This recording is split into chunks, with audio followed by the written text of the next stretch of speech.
नागरिकांचे गहाळ झालेले 28 मोबाईल वैराग पोलीस स्टेशनने केले परत। नमस्कार, मी इंद्रायणी सुतार, पीएम न्यूज मध्ये आपले स्वागत। जाणून घेऊया आजच्या ताज्या घडामोडी।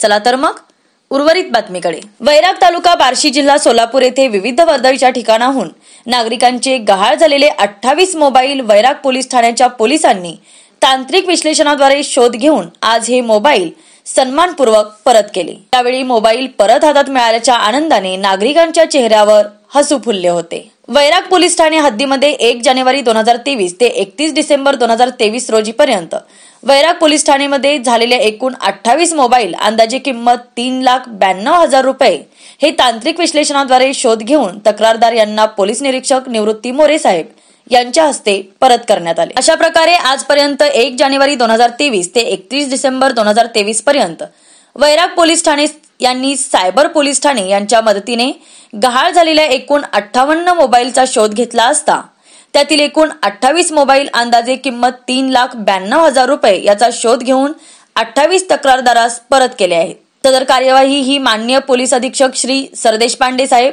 माननीय अप्पर पोलीस अधीक्षक श्री यावलकर साहेब, उपविभागीय पोलीस अधिकारी श्री नालकुल साहेब यांच्या मार्गदर्शनाखाली वैराग पोलीस ठाण्याचे पोलीस निरीक्षक निवृत्ती मोरे साहेब तसेच सायबर सेलचे पोलीस निरीक्षक विकास दिंडुरे यांचे मार्गदर्शनाने police constable Amol Bhore, police head constable Nagesh Naikwanore, police constable Swapnil Sherkhane, police constable Akash Kamble, police constable Sukhdev Salgar, police constable Sharad Kamble तसेच सायबर पोलीस ठाण्याचे police constable Ratan Jadhav, police constable Sachin Rathod यांनी केले आहे। तक्रारदार यांना विनाविलंब परत केले आहे, त्यामुळे तक्रारदार यांनी समाधान व्यक्त केले आहे। यापुढे ज्या मोबाईल धारकांचा मोबाईल गहाळ झाल्यास त्यांनी आपल्या हद्दीतील पोलीस स्टेशन येथे मोबाईलची संपूर्ण कागदपत्रासह रीतसर तक्रार नोंदवावी असे आवाहन वैराग पोलीस ठाण्याचे पोलीस निरीक्षक निवृत्ती मोरे साहेब यांनी केले आहे। अनेकांनी मोबाईल परत मिळाल्याने पोलिसांचे आभार व्यक्त करीत त्यांच्या या कामगिरीचे कौतुक करीत आहेत।